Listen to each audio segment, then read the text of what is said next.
Hey guys, it's Clayton from 316 Creative Works. Hey, listen, if you know me, you know that 316 Creative Works exists to partner with artists, businesses, and churches. One of my good friends is a business guy. It's the Maynard family, and they run a business, and now they're in partnership with us. So that's Precision Door Service. Listen, in case of emergency, I always call Precision Door Service. They are experts in repairing, replacing all your garage doors and overhead doors. They can be reached. They got two numbers. The Indiana side is area code 219 306 8155. Again, 219 306 8155. Now, on the Illinois side, Precision Door Service can be contacted at area code 708 474 6657. The number again is 708 474 6657. You can always get them at precisiongarage-door.com. That's precisiongarage-door.com. Of course, we'll probably have Justin throw a contact card up there for you so you guys can see it if you're watching this. Again, this is Clayton from 316 Creative Works, introducing you to another member of the family, the business of Precision Door Service. Thanks, guys. Thanks for checking us out. Thanks.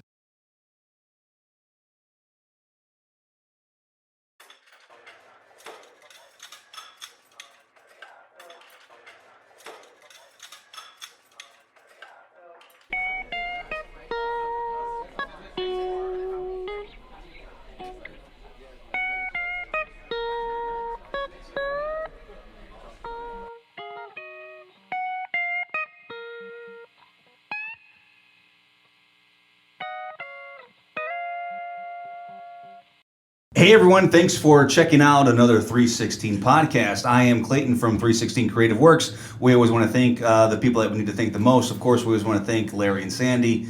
Thanks to our creative producer, Esther, our technical producer, who is Justin, and as always, our house manager, Danielle. Guys, I'm so excited for today. Today, one of my oldest and dearest friends is in the studio, Farmhouse Studios, and we are talking with Greg. Now, I call him one of my oldest friends, not necessarily because I've known him longest, but because indeed he is one of the oldest people I know in my entire life. Lots of makeup. So anyway, he looks stunning under the camera and the lights. Ladies and gentlemen, we're talking with Greg Hitt. Hey, buddy. Hello, Clayton. How you doing, man? So far, so good this morning. Hey, so let's not banter too much because there'll be a lot of room for banter later, right? We shall banter later. We shall banter later. Let's tell me about life today. Who are you and why are you here? Who am I? Well, you already mentioned my name. It's Greg Hitt. Greg Hitt. Well, Greg, where are you from? I am from North Little Rock, Arkansas. So a little town in Arkansas. Do you have to giggle like that? a little town in Arkansas called North Little Rock. Yes, there's two cities, Little Rock, and there's a North Little Rock divided by the Arkansas. Yeah, now how did Arkansas get the name, or did they come up with the name of Little Rock? Actually, there is a rock on the river, on the Arkansas River that some French explorer found coming up the Mississippi River, and it's called La Petite Rocher. Hence the name Little Rock came out of that. Yeah, and here we are. And you're just north of that, then I'm assuming. Just exactly. Just right north of that Little Rock. Mm-hmm. Little Rock, Arkansas. Born and raised North Little Rock, Arkansas? I was born in Little Rock and moved to North Little Rock, which is right across a very large river, when I was 4 years old, and has been there ever since. Greg, how old are you, if you don't mind me asking? I am 64. I am heading to the golden ripe age where things are free and discounted. August 16th, I will be 65. 65, and that's when you get your old man discount? Yes. Hey, are you married? Not married. Do you have a couple, 2, 3, 4, 5 kids? Tell me about your life a little bit today. I have 3 children. A beautiful, amazing, of course, we all talk about our children like that, but mine are amazingly amazing. Natalie Kristen is my daughter. She's 40. She has 2 beautiful children, a boy and a girl, Miles and Magnolia May, who are That sounds like a nice Southern name, doesn't it? 12 and 13. We call her Maggie. Yeah, of course you do. Ryan, who is 36, and a young Gregory. We call him Minute G, or Small G, if you will. He is 30, just turned 30. Now, why is he small G? Does he look and act and sound just He like is actually a very small person. he's miniature. He's a little guy. He's extremely healthy, but he's just smaller than the rest of us. Yeah. But it's big G, little G, not big Not G. big G, little G. Little G. It's just first G and second G. Yes. You're from North Little Rock, Arkansas. Why are you in the farmhouse area? Well, I am in the credit card industry. Oh, how's that going for you? Well, for about over 21 or 2 years, it's gone very well. I see myself as successful. That's a healthy self-conscious then, right? I think so. Yeah. And then our home office, my dear friend owns, that I do business with, Mr. Brian Kamstra, is right here in Munster, Indiana, which is right down the road from here. And you're my friend. Well, now and everybody so knows everything about everybody. Here we go.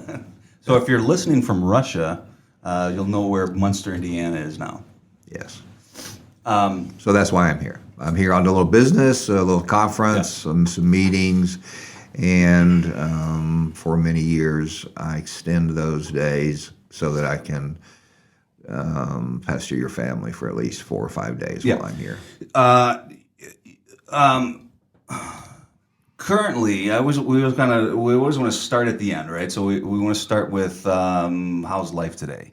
Currently, you have some health issues, scares, concerns, things. Currently, and for quite many years. Yeah, what's going on? Well, I was a very healthy young man, and I had a heart attack on my 39th birthday. It was not pleasant. You mean that wasn't fun? It wasn't fun at all. I was alone, and within moments, I live 2 blocks from a fire station, so the medics were there. It was bad, and they said I made it just in time. And I had another one about 6 months later, and that's when they decided to do the old rip your sternum open and do some bypasses in there. And subsequently had 3 more. I have not had a heart attack in 11 years. The last one I had, I ride a bicycle a lot. And I was on a 100-mile bike ride, and about 80 miles into it, I had another, and I had to get med-flighted back to Little Rock, which was about a 30-minute flight on a med helicopter. I will never forget that day. I've always been blessed. My cardiologist, who has saved my life literally 3 times, says, Greg, how you were at the right place at the right time at the right moment with ambulances and doctors close by, and it just is mind-blowing. All right, so let's just hit pause real quick. So you've had a number of heart attacks. That would be 5. Of the 5 heart attacks, you've had 3 widowmakers that didn't widow you. That is this. Yes. Just God? Is it nothing more than just God has something for you to do? Yes. Yes. And I was thinking genetics, a good gene pool, but God gave me that as well. So, I'm good there. Absolutely. So there's still purpose. Yes, there is. All right. What else is going on? Health. 6 or 7 years ago, I was diagnosed with something called CLL, which is chronic lymphocytic leukemia. That sounds an awful lot like cancer to me. It is a type of cancer. It's somewhat common. For 6 years, I was on what they call watch and wait, where you just go to the doctor and get blood work done every month. If certain levels of certain things, you just keep living your life. But about 3 years ago, some things started manifesting in a way that I had to get an oncologist, and then started taking a chemo. Not, I don't have a port. It's not the chemo where you lose your hair, and all that. But I take a cancer drug. So, but however, I might want to say that after a year and a half of treatment, just last 2 weeks ago, my oncologist told me that if there is such a thing as remission with CLL, which there's not, you have it forever, I'm in it. And she says it's completely, almost non-existent right now. So for the most part, other than heart and cancer, you feel pretty good. Oh, yeah. Tell me about your childhood. I'd like to forget most of it. No, actually, so is that a topic we're not talking about? No. I had the most amazing childhood. You're too young to even comprehend the things that we did. In the 50s, you were born. I was born in 1956, so by the time 62 rolled around and hit the first grade, until you were in junior high or high school in the early 70s. As long as you were home before the sun went down, your parents didn't worry about you. Yeah. It Now, didn't matter what you did. I've never been to Arkansas, but in my mind, it sounds like Andy Taylor, just fishing and catching frogs and tadpoles and crawdaddies. Is that the kind of childhood you had? Yes. You would ride your bike until wherever you wanted to go. Play in the woods, build forts, do whatever you want. We did catch crawdads, if you want to. We actually did that. I don't personally like them, but we caught them and played with them. Just again, as long as you were home before the sun went down, your mom and dad didn't worry about you. It was great. Nobody understands that anymore, but it was quite amazing. You have a couple older siblings? I'm the youngest of 5. Ooh, you're the children. youngest of 5. Yes. And are you the only boy? No, I have 2 older brothers, 2 older sisters. And we're all still alive? Yes. So you must have been spoiled, rotten, little Greg, the youngest, probably mom's favorite, right?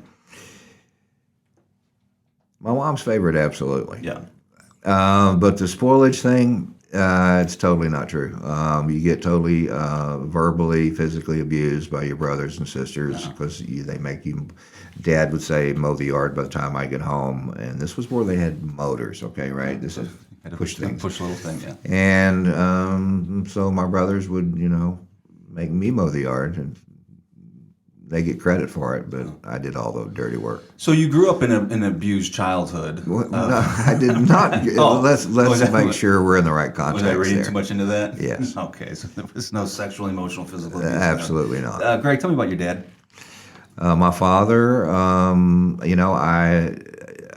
forgetful. I cannot tell you how many years ago that he passed. I'm going to say 12. So your dad's dead? Yes.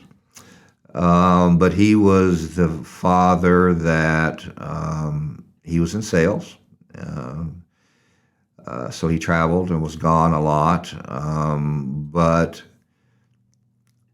the type of father that now, because of who he was to me, my sons know how to change a spark plug in a lawnmower or fix things and repair things and fish. So you guys were manly men. You could change things and fix things and do manly stuff. Yeah, it's just what we did, And a lot of children these days don't have a clue about any of that, but both of my boys make sure that their tires are rotated. I don't have to ask them anymore. They do all the things that we know to do, but they would not have known that if I did not get that from my father. So I'm very thankful for that. How was your dad as a dad? Good guy? My dad was an amazing man. He was an alcoholic for, I don't remember how many years. Probably till he was about 35 or 40. Which caused a few problems, some yelling, I remember, and things like that, and some arguing going on between him and my mom, which were married for 65 years. Before he passed away. Yes. You're going to do me a favor, right? So you're relaxing a little bit, which is great. I just need to get that mic up in here.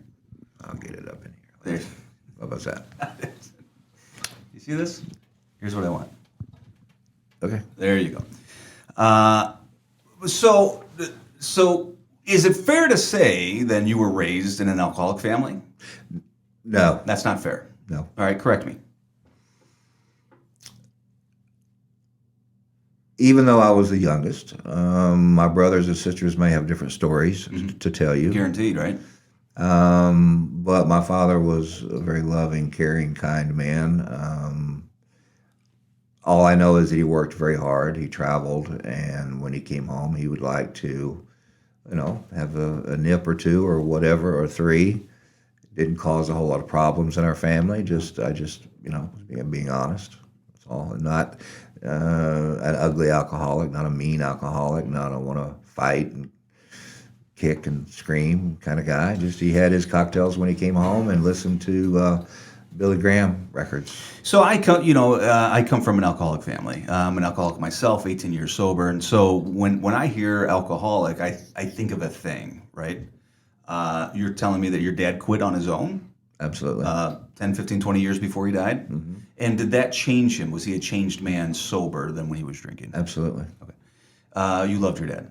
Absolutely. A lot of respect, admiration. He's with me every second of the day. Tell me about your mom. My mother is 90. One of the most extremely active 90-year-old women that I've ever seen. It's probably 65 degrees where I live right now, and she is repotting plants and getting ready for spring. Her yard is like a nursery. It's just she's got 10 green thumbs, and she's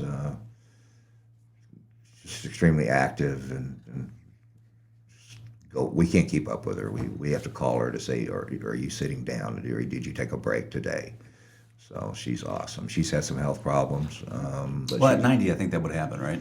Yeah, she's got congestive heart failure, and her eyesight is getting a little rough right now, But other than that, and she uses a cane, but boy, can she keep up with you. Yeah.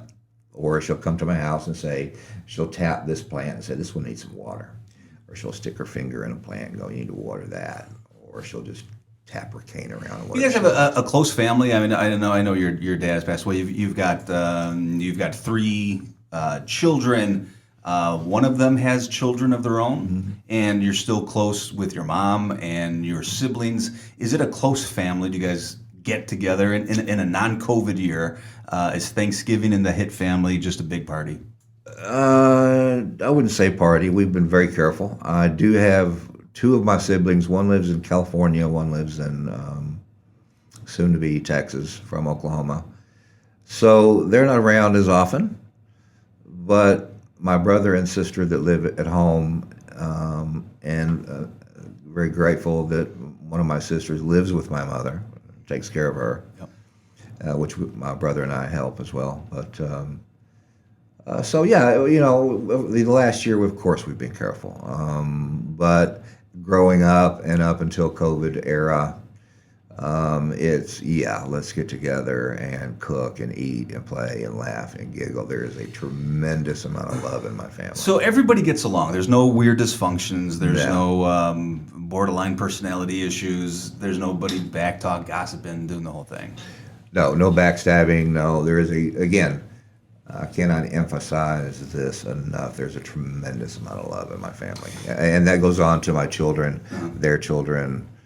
It's just love defines our family. Why? There's no question. What's different about your family than most people that sit at this table? Well, I'm not sure. Other than I know a lot of people, and I know a lot of people's stories, and I have a lot of friends, and I know their stories, and they're not like mine. There's we have the most forgiving, loving, caring. Do you need anything brought to you tomorrow? Or, if I'm sick, do I need anything? Do you need to come clean your house? Do I need to? When I go, I'll be gone for a week. When I go home, my house will be clean. My refrigerator will be cleaned out. my mother's taking care of my dog while I'm gone. So it's like I go home, there's been a maid service. You know? Just so you know, that's an extraordinary thing. That's uncommon today. Yeah, absolutely. Tell me about school. Normal grade school, grammar school, high school, college. Anything extraordinary? Elementary school years were great. Junior high school was great. I was athletic at the time, believe it Wait or not. a minute, hang on. Let's just stop there a second. You're a jock? Let's put it to you this way. This was in 1970. Okay, so long hair, right? Hippie long hair or whatever. Yeah. So I played the middle. I played the middle. I had a leather jacket, and I ran track for 6 or 8 years. I was very good at what I did. So you were in high school for 6 years? Or junior high and This is high school. Arkansas. Let me see. 1, 2, 3. Yeah. No. So I had the long hair, and I wore the headband. I ran the high hurdles. So I was the guy that didn't have his, haircut above the ears. The coach fussing at him all the time. I had long hair. Nobody cared because I was good at what I did. But so I played both sides of the fence. Is it true that you have a record, a school record for something? What is that? All I can say about that is, and word travels fast, Clayton. It's all over Central It only took United 70 years States. to get to me, right? I was very good for a skinny kid to run high hurdles. And every year when they have what they call the meet of champions and the best of the best every year, track season, I always watch the numbers, and I'm always in the top 6 or 8 times to this day. I could. So far it sounds like you've just based on your life today and based on what you said so far, most of what you've done has been successful. You've accomplished the task you set out to accomplish, Somehow, right? So yes. so far it kind of worked out for you. It always does. Were you a good kid, bad kid? Were you a pothead fucker? Squeeze me? I hardly know you. Go ahead. I did dabble in herbs. Yeah. Well, it was the 70s. It's what we did. Right. But you weren't a bad kid. You weren't getting in trouble with the Absolutely law. not. You weren't getting picked up by...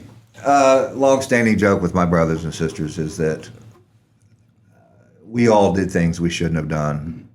Not horrible things, just things we shouldn't have done. Right. God would not approve. I was the only one that got caught.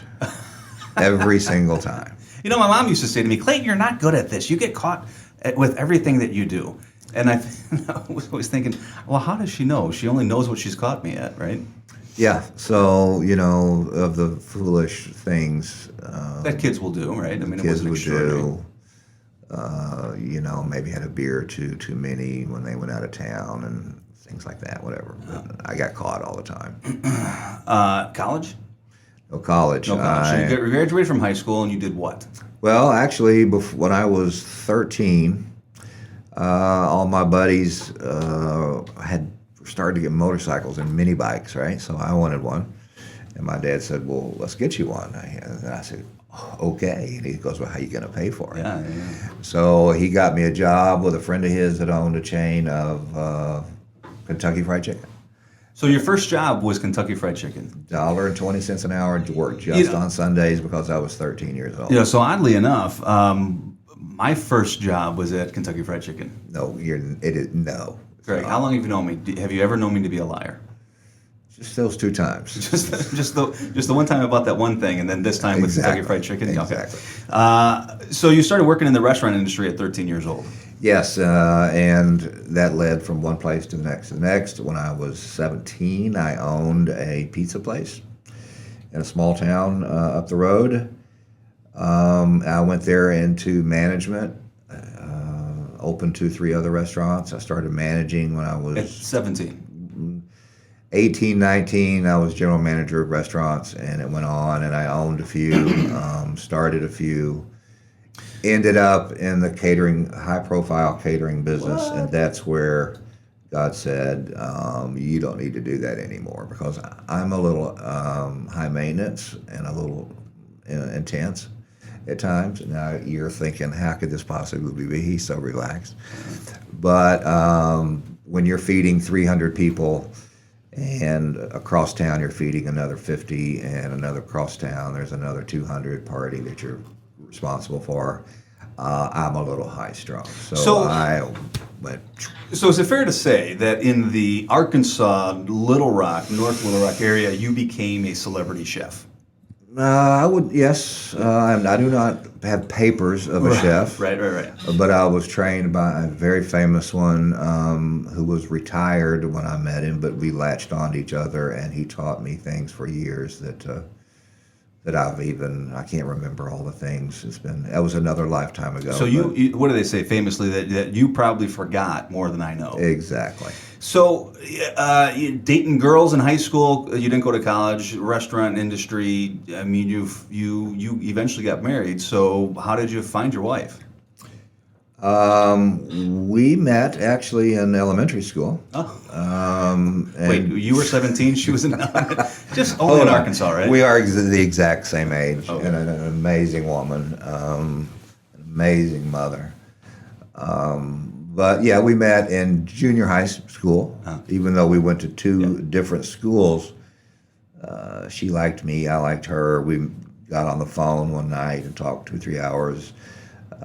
Ended up going to one of my, I was working at a restaurant, we went to an annual picnic, and that was that. And we ended up getting married in 1978.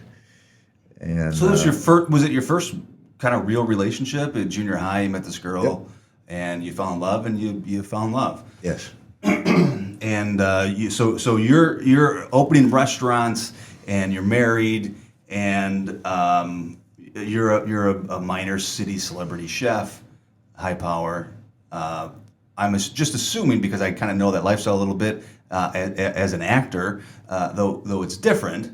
It's kind of a similar lifestyle, right? Which means when the world's not working, you are working. So lots of nights and weekends. Oh, buddy. For you, and your wife is home having your babies, right?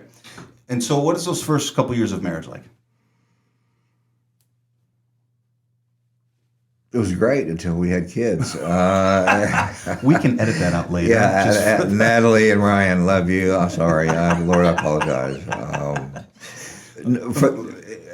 My daughter was born in 1980. We got married in 1978. You do the math. So we traveled, went to some beaches. So you had a couple great years of marriage. Had a lot of great years of marriage. Being young, married, before you started having kids. Hey, let's just hit pause real quick right here. Guys, this is going to go so fast. So hopefully we'll keep this down to 2 or 3 episodes, but Greg talks so much we may roll into 10. I apologize in advance for that. But let's just take a quick break here. Hey, thanks for checking out a 3Sixteen podcast. I'm Clayton from 3Sixteen Creative Works. Thanks for checking us out. We'll see you next time talking with Greg. Hey, this is Clayton from 3Sixteen Creative Works talking about our podcast. Listen, if you like any of this stuff that you saw or you heard, I'm going to give you a couple places where you might find it besides coming in live to the Farmhouse Studios. There's a couple platforms you can find these on. So you can check out Facebook, YouTube, Spotify, Apple Podcasts, Google Podcasts, iTunes, and SoundCloud. So for the cheap seats in the back there, let me say this one more time. You can go to Facebook, YouTube, Spotify, Apple Podcasts, Google Podcasts, iTunes, and SoundCloud. You can find it under 3Sixteen Podcasts.